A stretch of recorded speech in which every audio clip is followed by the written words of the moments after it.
नमस्कार दोस्तों, आप सभी को पता है कि अभी यूजीसी नेट का एग्जाम हुआ है और बहुत से लोगों का नेट का एग्जाम अच्छा नहीं गया होगा, बट कोई दिक्कत की बात नहीं है।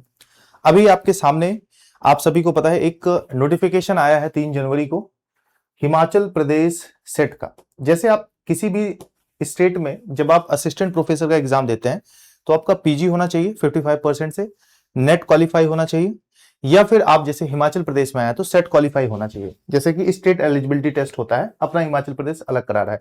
जैसे अभी कुछ समय पहले एमपी ने कराया था तो एमपी की असिस्टेंट प्रोफेसर की वैकेंसीज आई हुई हैं, तो आप चाहें तो इसको क्वालिफाई कर सकते हैं। पैटर्न लगभग वही है, ले देखिए अगर जो आपने नेट में पढ़ा है उसी हिसाब से आएगा। थोड़ा सा आइए इसको डिस्कस करते हैं। तो आपके सामने असिस्टेंट प्रोफेसर बनने का मौका है, और ये चीज भी मान लीजिए कि हिमाचल प्रदेश में असिस्टेंट प्रोफेसर की वैकेंसी आने वाली है, तो इसको हम देखते हैं। इसके लिए लेकिन अगर आपने नेट क्वालिफाई किया है तो दोनों के, अगर नहीं किया है तो आप सेट क्वालिफाई करके भी इसका एग्जाम दे पाएंगे आगे चलकर।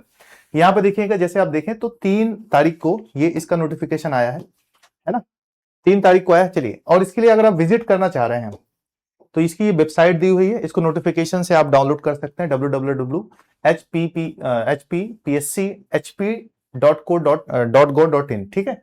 और 30 जनवरी तक ये आप फिल कर सकते हैं फॉर्म, रात 12 बजे से पहले 11:59 तक, ठीक है। अब यहाँ पे इंस्ट्रक्शंस दिया है तो इसको हम थोड़ा सा देखेंगे।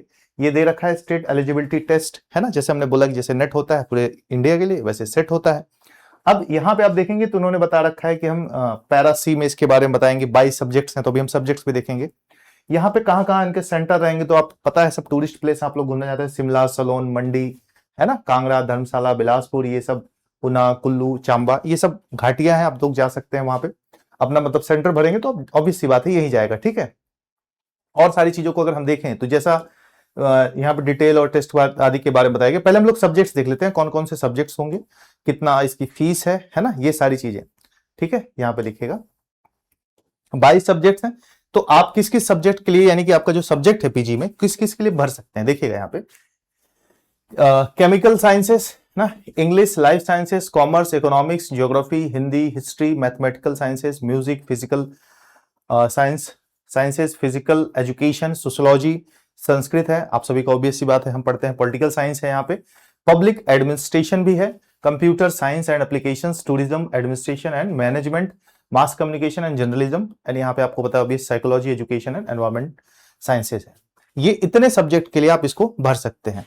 एलिजिबिलिटी क्या है तो वही है, आप यहाँ पे देखिएगा जनरल कैटेगरी के लिए क्या होना चाहिए, डब्ल्यू के लिए क्या होना चाहिए, 55% एटलीस्ट होना ही चाहिए, है ना। इसको नॉन क्रीमी लेयर, ये इन सब के लिए यहाँ पे जो रिजर्वेशन वाली व्यवस्था है उसके लिए है। अब देखिए आउटसाइड से आप अगर अप्लाई करेंगे तो स्टेट सामान्य तौर पे अपने यहाँ के लोगों को कंसिडर करता है रिजर्वेशन में, अदर साइड को, आउटसाइडर को क्या कर देता है, वो जनरल कैटेगरी में ले लेता है। तो इस नोटिफिकेशन को डिटेल में आप देख सकते हैं डाउनलोड करके, लेकिन यहाँ पे जो कुछ चीजें हैं आप उसको हम यहाँ पे देखें, अगर हम डिस्कस करें यहाँ पे, जैसे ये तो है।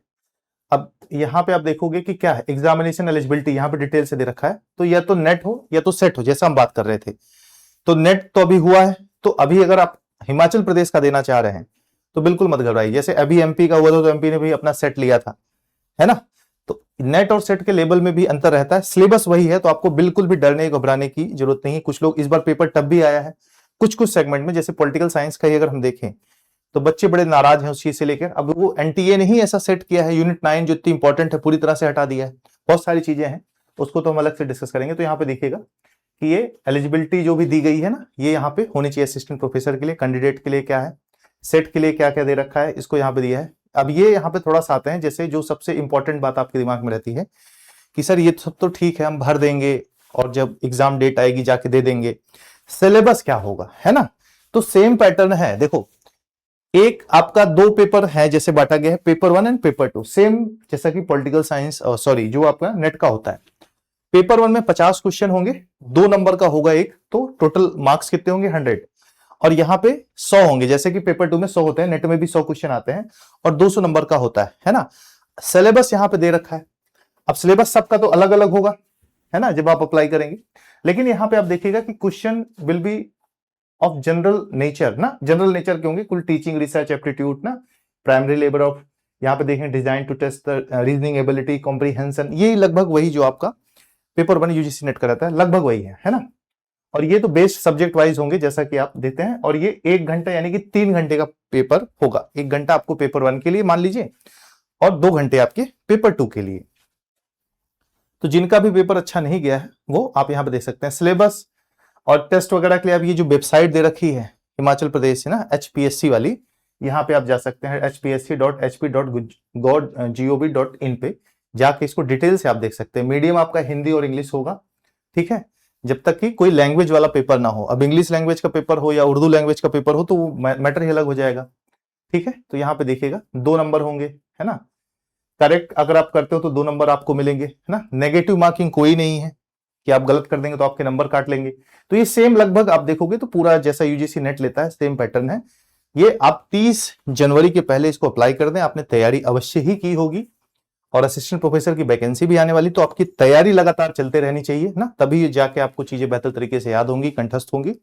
तो इस मौके को मत गवाइएगा। धन्यवाद।